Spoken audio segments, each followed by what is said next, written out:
सतुपदेश अमृत page number 321 है।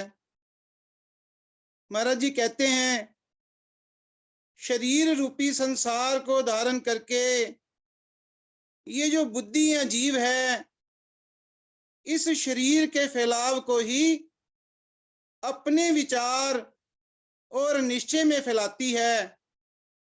वैसे तमाम पशु, मानुष, अस्थावर, जंगम जीवों के शरीर 5 तत्वों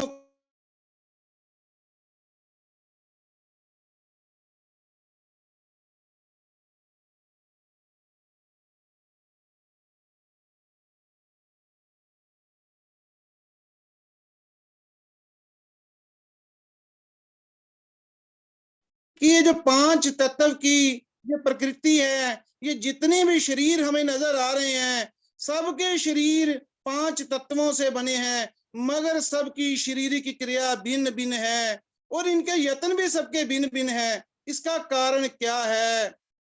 ये जो बुद्धि है वह बेठिकाना होती हुई इस शरीर के सुखों को प्राप्त करने के लिए दौड़ रही है।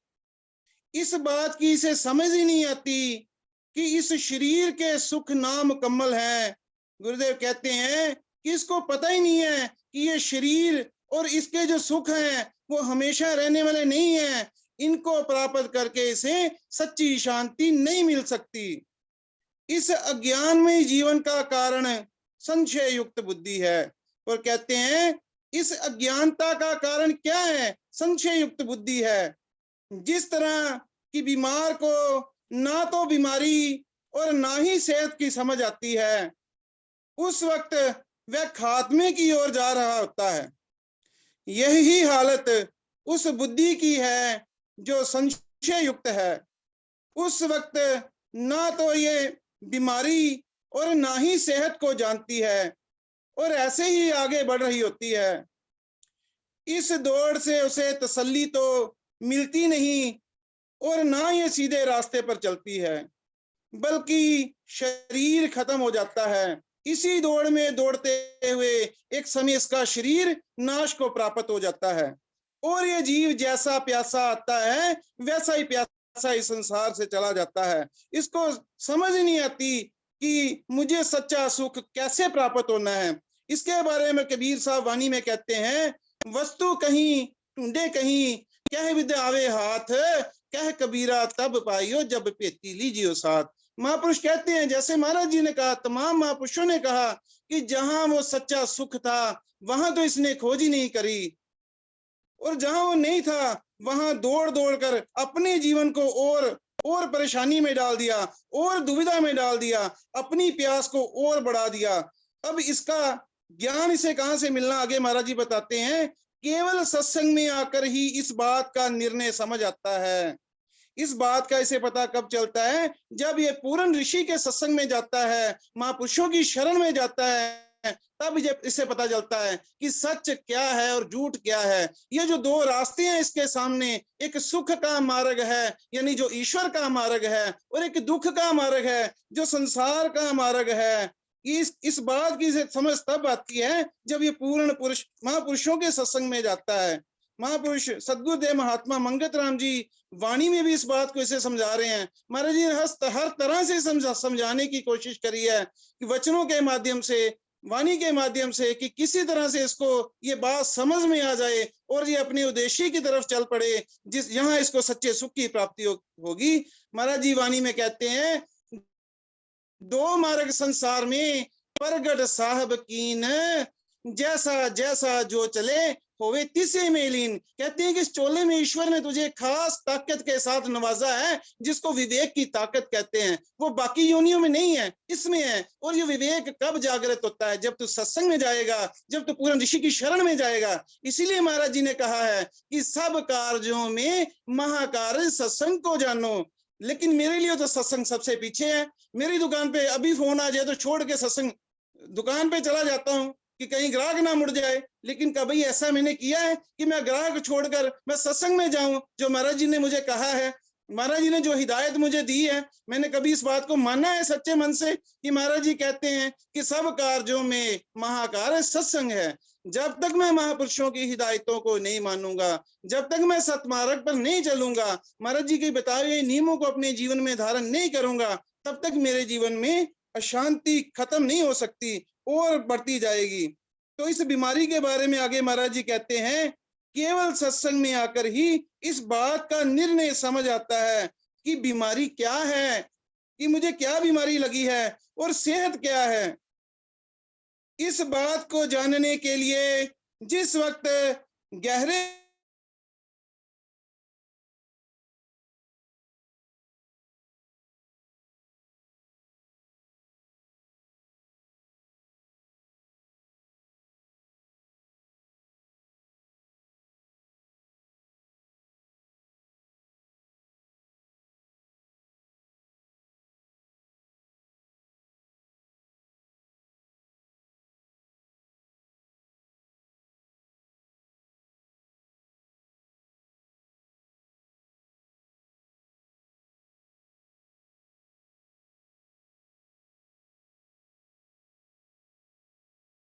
ठीक नहीं, इसलिए महापुरुषों ने कहा है कि सही समझोगे तो आपको इस संसार में तसल्ली मिल जाएगी।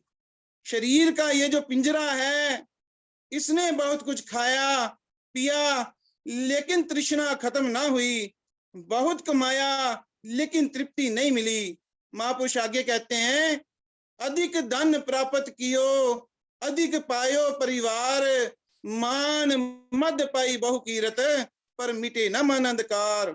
कहते हैं बड़े बड़े यत्न किए, राजा महाराजा चक्रवर्ती भी बन गए, लेकिन आखिरकार वे भी प्यासे ही गए, उनका भी कुछ ना बना। 150 वर्ष गुजर गए लेकिन अंधेरा वैसा का वैसा ही रहा। विवेकी पुरुषों ने सोचा कि पहले तो मूर्खताई की वजह से ये ना समझ था, मगर जब विचार किया तो पता चला कि ये जीवन नहीं बल्कि मूर्खता ही है। मगर जब विचार किया तो पता लगा कि ये जीवन नहीं मूर्खता ही है। जब यत्न करके सूझ प्राप्त की तो पता लगा कि ये क्या खेल हो रहा है, और सत्य स्थिति प्राप्त होने पर ये हालत हुई कि अगर कोई चीज मिल गई तो वाह वाह, अगर नहीं बिगड़ गई तो गम नहीं। जिस वक्त एक बच्चा पैदा होता है तो कई खुशियां मनाई जाती हैं, लेकिन कालवश होकर वह मर जाता है तो उसके पैदा होने की इतनी खुशियां नहीं की होगी जितना कि उसके मरने का गम होगा। यही संसार का रूप है।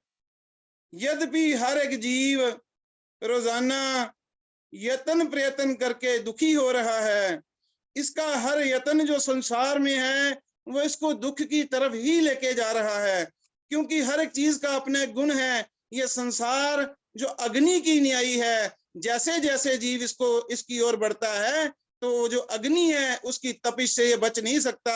और दूसरा जो मार्ग महाराज जी ने बतलाया है, जो संसार से बिल्कुल उलट है, जो करतार का मार्ग है, जो ईश्वर का मार्ग है, जैसे जैसे जीव इसकी ओर बढ़ता है, इसकी जो तपिश है, इसके जो दुख हैं, इसके जो क्लेश हैं, उसका धीरे धीरे नाश हो जाता है और ये मन शांति को पकड़ता है और इसे सत्य की समझ आनी शुरू हो जाती है। लेकिन फिर भी आगे कहते हैं, लेकिन फिर भी बुद्धि इस उम्मीद में उस तरफ दौड़ रही है कि आज नहीं तो कल, ये संसारी के बारे में बात कह रहे हैं कि आज नहीं तो कल शायद आराम हो जाए।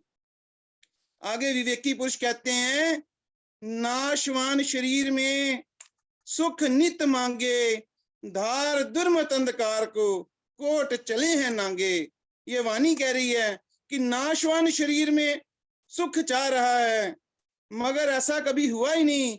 महाराज जी कहते हैं कोई वस्तु नहीं संसार में जो चित देवे शांत, मंगत मार्ग ज्ञान का सकले हरे भ्रांत। तेरी ब्रह्मणा का तब तक खात्मा नहीं होगा, तब तक तेरी कल्पना का नाश नहीं होगा, जब तक तू ज्ञान के मार्ग को नहीं धारण करेगा, जब तक तू ईश्वर के मार्ग को, जब तक तू त्याग के मार्ग को धारण नहीं करेगा, जब तक मन के पीछे संसार में विचर रहा है, तब तक तू दुखी रहेगा, तेरे कलेश का नाश नहीं हो सकता।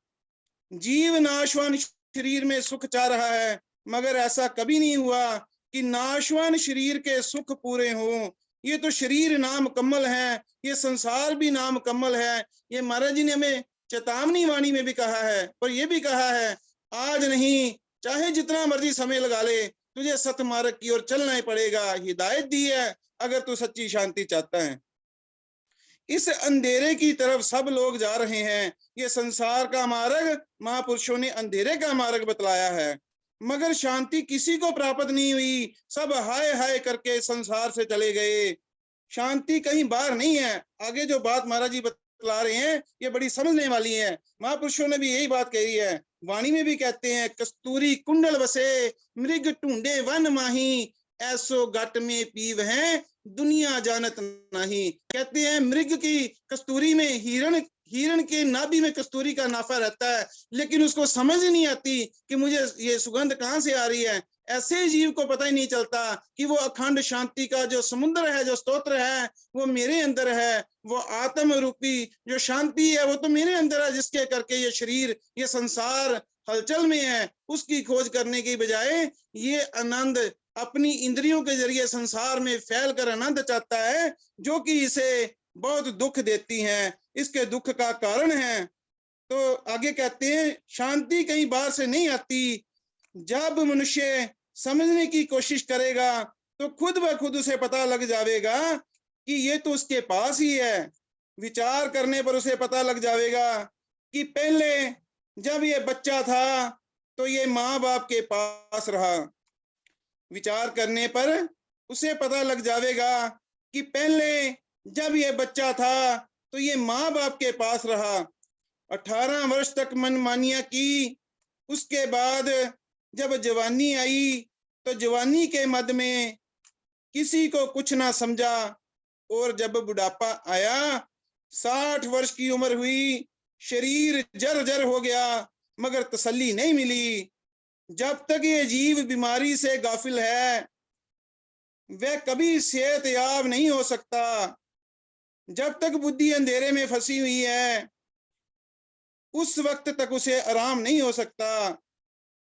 गुरुदेव महात्मा मंगत राम जी बार बार यही कहा करते थे कि प्रेमियों, सत्संग में आया करो, ईश्वर खुद ब खुद तरक्की देवेगा। तो महाराज जी किसी संसारी तरक्की की बात नहीं करे कि अगर साइकिल है तो स्कूटर मिल जाएगा, स्कूटर है तो कार मिल जाएगी, छोटा घर है तो बड़ा मिल जाएगा। तो ये सब चीजें तो मन की अशांति और बढ़ा देती हैं।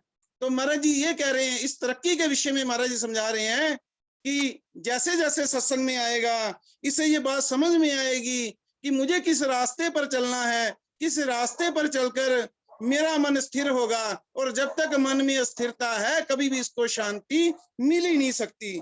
आगे वाणी में कहते हैं, जो देखन में आए साजन, इस संसार की हालत के बारे में वाणी में बयान कर रहे हैं। सारे संसार के बारे में महाराज जी कह रहे हैं कि जो देखन में आए साजन, सो ही नित तपताए, राजे राणे भूप भिखारी सभी काल चक्कर बरमाए। इस समय सब लोग बेआराम नजर आ रहे हैं।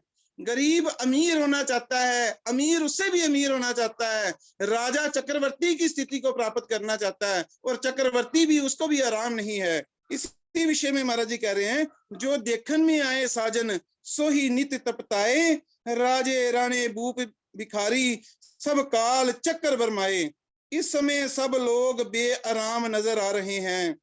जितना भी सांगोपान है उसमें आनंद चाह रहे हैं, इसलिए यत्न प्रयत्न कर रहे हैं, मगर आनंद किसी को नहीं मिला। विवेकी पुरुषों ने कहा है, जो छिन में बिगड़े छिन में विंसे, सो क्या सुख दिखलाए, अंधमती को धार के क्यों हीरा जन्म गवाए। महापुरुष कहते हैं जो चीज खुद स्थिर नहीं है वो तुझे स्थिर शांति कैसे दे सकती है? इस अंधमति को धार कर तू ये हीरा जन्म जो है इसको क्यों गवा रहा है? ये जीवन रेत का टीला है, इसमें क्या हासिल हो सकता है? अब विचार करना है कि जीव की वास्तविक चाहना क्या है और वह कैसे पूरी हो सकती है। जीव की वास्तविक चाहना अखंड शांति की प्राप्ति है, यानी वो शांति जो सदा स्थिर है, जो हमेशा रहती है, और वो तभी प्राप्त होती है, गुरुदेव कहते हैं, जब ये उस महाप्रभु का सिमरन करेगा, जब ये महामंत्र का सिमरन करेगा। मगर जो यत्न प्रयत्न कर रहा है, आगे कहते हैं, मगर जो यत्न प्रयत्न कर रहा है इससे अशांति प्राप्त हो रही है, अपने कर्म ही दुख दे रहे हैं। इसको कोई बाहर से दुख देने वाला नहीं है, इसकी बेअकली, इसकी नासमझी ही इसके दुख का कारण है। ये जीव देवी देवताओं के पीछे भागता रहता है, मंगलवार किसी के पीछे भाग जाता है, उससे इसकी मनोकामना पूरी नहीं होती तो उसको ही बदल देता है, देवता ही बदल देता है, फिर बुधवार वाले को पकड़ लेता है, कभी शनिवार तेल डालने चला जाता है। इसको समझ ही नहीं आ रही कि मैं ईश्वर क्या है, उसकी प्राप्ति कैसे हो सकती है। ये जीव देवी देवताओं के पीछे भाग रहा है, मगर मूर्ख को ये पता ही नहीं चलता कि उसके कर्म ही ठीक नहीं है, देवी देवता उसको कैसे बचा सकते हैं। महाराज जी वाणी में कहते हैं, देवी देव की साधना करे जीव कल्याण, कि जब तक ये महापुरुषों के जीवन के आदर्श को धारण नहीं करेगा तब तक इसका जीवन कभी कल्याण को प्राप्त नहीं हो सकता, तब तक इसके जीवन में अशांति रहेगी। मगर मूर्ख को ये पता ही नहीं कि उसके कर्म ठीक नहीं है, देवी देवता उसको कैसे बचा सकते हैं। महापुरुषों ने सोचा कि ठीक कैसे किया जाए, कि इसकी इस्लाह यानी ठीक कैसे की जाए। जब बीमार ही अपने आप को तंदुरुस्त समझ रहा है और बीमारी को ही तंदुरुस्ती समझ रहा है, उसे कैसे रास्ते पर लाया जा सकता है। उन्होंने सोचा कि तृष्णा ही बीमारी है, यही पूरी नहीं हो रही। शाह व गधा यानी भिखारी एक ही हाल में है, अमीर और गरीब दोनों ही लाचारी में विचर रहे हैं। गरीब अमीर को देख के सोच रहा है कि काश मुझे ये स्थिति प्राप्त हो जाए तो मेरा जीवन सुख से भर जाएगा, और अमीर उससे ऊपर की सोच रहा है। यही जो जहालत है, यही जो मूर्खताई है, इसके दुख का कारण है। कलगी वाला भी प्यासा है और गदागर भी प्यासा है। हर शख्स तसल्ली के लिए सांगो पान कर रहा है, तरह तरह के यत्न कर रहा है कि किसी तरीके से मुझे शांति प्राप्त हो जाए, किसी तरीके से मुझे सुख प्राप्त हो जाए। इस बात को विचार कर उन्होंने कहा, राजा राणा भूप भिखारी, वाणी में कहते हैं, सब ही नित बरमाए, मन की अग्न ना शीतल होवे, कोटक करे उपाय। कहते हैं कि उन्होंने समझा कि आग किसी की भी ठंडी नहीं हो रही। धनी लोग वासना से बचने के लिए कोशिश करते हैं, लेकिन वे उसे मिटा नहीं सकते। दूसरे लोग समझते हैं कि धनी लोग सुखी हैं, वे समझते हैं कि खाने पीने के लिए उनके पास काफी सामान है, पहनने के लिए उम्दा चमकीले भड़कीले वस्त्र हैं, सोने के लिए मसहरी का इंतजाम है। यानी इस किस्म के सुख समान, हर किस्म के सुख समान उपलब्ध हैं। इसलिए आम लोग यही समझते हैं कि वह लोग सुखी हैं, मगर ऐसा समझना मूर्खता है। वह लोग हरगिज सुखी नहीं हैं। जो भी अमीर कुबेर लोग हैं, ये सब धोखा करने वाले हैं। एक एक बात को सोचते हुए उनकी रातें बीत जाती हैं, नींद हराम हो जाती है। विचार करने पर पता लगेगा कि वह बहुत अंधेरे में है और उन्हें आराम बिल्कुल नहीं है। विचारवानों ने सोचा, रोगी सोगी सब दिखलाएं, विपदा में जो देखन आए, दुर्लभ भगवान सो जग में, दुर्लभ भागवान सो जग में, जो सतगुर मेल मिलाए। वाणी कहती है, रोगी सोगी सब दिखलाए, विपदा में जो देखन आए, दुर्लभ भागवान सो जग में, जो सतगुर मेल मिलाए। सब ही बीमार हैं और ज्यादा सांगोपान करने वाले लोग हैं। वे मासूम हैं, जिस तरह बच्चे को अंजाम की खबर नहीं होती, उसी प्रकार ऐशो इशरत करने वाले लोग नाकस अकल वाले हैं और हर वक्त इस पिंजरे को संवारने में लगे रहते हैं। महापुरुष ऐसे लोगों के बारे में, कैसी बुद्धि ऐसे जीवों के बारे में कहते हैं, आगाह अपनी मौत से कोई बशर नहीं, सामान 100 बरस का पल की खबर नहीं, कि आने वाले समय का इसको पता ही नहीं है कि जो सामान मैंने अंदर इकट्ठा कर रखा है उसको मुझे भोगने के लिए मुझे ये जीवन का एक लम्हा भी आने वाले समय में मिलेगा या नहीं मिलेगा। यही अज्ञानता है। आगे कहते हैं, जीवित माटी मोया माटी, ऐसा ज्ञान विचारी, निकले प्राण मिट्टी विच वासा, ते लीने पाम पसारी। कहते हैं आंखें खोलो तो सही रास्ते का पता चलता है। जब कोई बूढ़ा लाला मरने लगता है तो उसके रिश्तेदार कहते हैं कि लाला जी कहो, हे राम हरे राम कहो। सारी उम्र तो लाला ने उनके लिए अंधेरा ढोया, उनके लिए अंधेरा ढोता रहा, गलत काम करता रहा, ठगियां करता रहा, झूठ तोलता रहा। अब वह कहते हैं कि लाला जी राम राम कहो। अब कहने से क्या बनता है? ये संसार, महापुरुष कहते हैं, सद्गुरुदेव महात्मा मंगत राम जी कहते हैं, प्रेमी जी, ये संसार एक मेला है। जो बाहोश लोग हैं उन्होंने समझा कि ये पिंजर यानी शरीर एक दिन छोड़ना है, इसके साथ हर वक्त का लगाव ना रखें। उन्होंने लगाव को कम करना ही अपना धर्म बनाए रखा। उन्होंने अपना धर्म क्या समझा? इस शरीर को नाशवान जाना, जिसके बारे में महाराज जी कह रहे हैं, धर्म की परिभाषा दे रहे हैं कि जिन्होंने संसार को नाशवान समझा, उन्होंने लगाव को कम करना ही अपना धर्म बनाए रखा। अगर किसी की 100 वर्ष की आयु हो भी गई तो ज्योतिषियों के पीछे भाग रहा है, ज्योतिषियों के पीछे भाग रहा है कि वह उसकी उम्र और बढ़ जाए। लेकिन बकरे की माँ, महापुरुष कहते हैं कि बकरे की माँ कब तक खैर मनाएगी? जब मनुष्य एक क्षण के लिए भी इस शरीर के सुखों से गाफिल नहीं, मनुष्य एक क्षण के लिए भी इस शरीर के सुखों से गाफिल नहीं।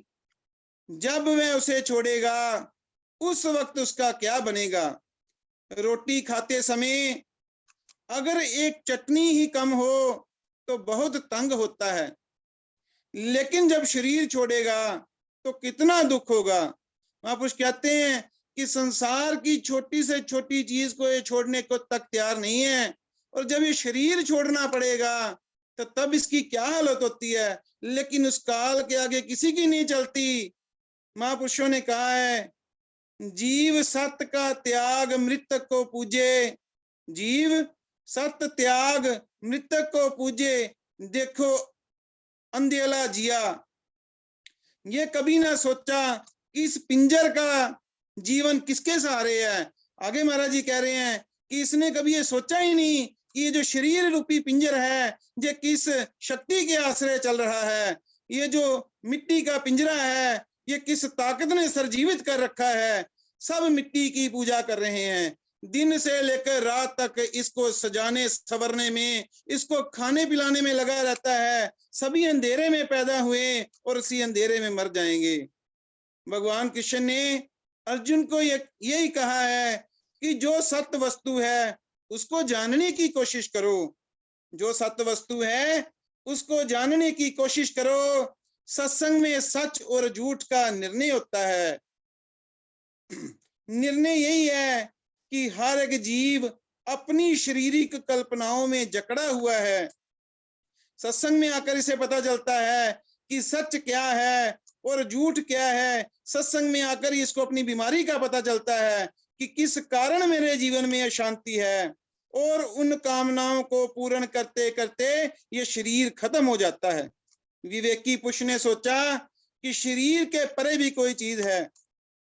जब उसकी खोज की तो उस वक्त उसका मादावाद यानी अहंकार नाश हुआ। उस चीज का निश्चय बैठा। उस वक्त उस प्रकाश को अनुभव किया जिससे यह शरीर प्रकाशवान हो रहा है।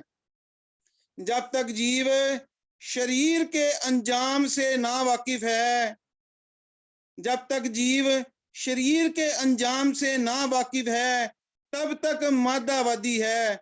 और जब शरीर के आखिरी अंजाम को समझता है, उसी वक्त सत्यवादी हो जाता है। आजकल के लोगों में सत्य का अभाव हो गया है। जितना जितना सत्य का विश्वास होगा, उतना उतना ही असत्य का वेग नष्ट होगा।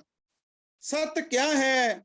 जिस वक्त ये निश्चय त्रिकाल बना रहेगा कि आत्मा के सहारे शरीर खड़ा है और वास्तविक शरीर की कोई हस्ती नहीं, कि ये जो पांच तत्व का शरीर है, ये जो देह है, इसका अपने आप में कोई वजूद नहीं, ये खास ताकत के आश्रय ये चल रहा है और आत्मा ही सत्य है। जब ऐसा निश्चय हो जाता है तो मानुष शरीर की, जब ऐसा निश्चय हो जाता है तो मानुष परमेश्वर की भक्ति की तलाश में लग जाता है। उस वक्त उसे समझ आती है कि शरीर की पूजा कल्याणकारी नहीं। शरीर को छोड़कर जब रूह की तलाश उसने की, तब उसकी वासनाएं आहिस्ता आहिस्ता गायब हो जाती है। उसे सत्य, शील, उदासीनता, निश्चलता वगैरह देवगुण उत्पन्न हो जाते हैं। उस जीव के अंदर जीवन शक्ति का अनुराग होता है। जैसे पहले वह शारीरिक सुखों के पीछे भाग रहा था, अब वैसे परमेश्वर की तलाश में लग जाता है। अंत में महापुरुषों की कविता है, जिसे पढ़कर मैं अपनी वाणी को विराम दूंगा, क्योंकि ये जो महाराज जी के जो वचन हैं, जब इनमें डूब जाते हैं तो मन तो करता है कि पढ़ते ही जाएं और इनको सुनते ही जाएं, लेकिन समय का अभाव है। समय को देखते हुए मैं अपनी वाणी को विराम दूंगा। महापुरुष कहते हैं इस कविता के जरिए गुरुमुख और मनमुख में अंतर उन्होंने बताया है। कहते हैं कि मनमुख विकारों में डूबा रहता है और गुरुमुख विचारों में डूबा रहता है। मनमुख सोचे परिवार के लिए और गुरुमुख समाज के उद्धार के लिए। मनमुख की जो कमाई है वो शरीर के लिए है, और जो साधु है, जो गुरुमुख है, उसकी कमाई अखीर के लिए है। इन्हीं भावों के साथ मैं अपनी वाणी को विराम देता हूँ। ओम ब्रह्म सत्यम सर्वधार।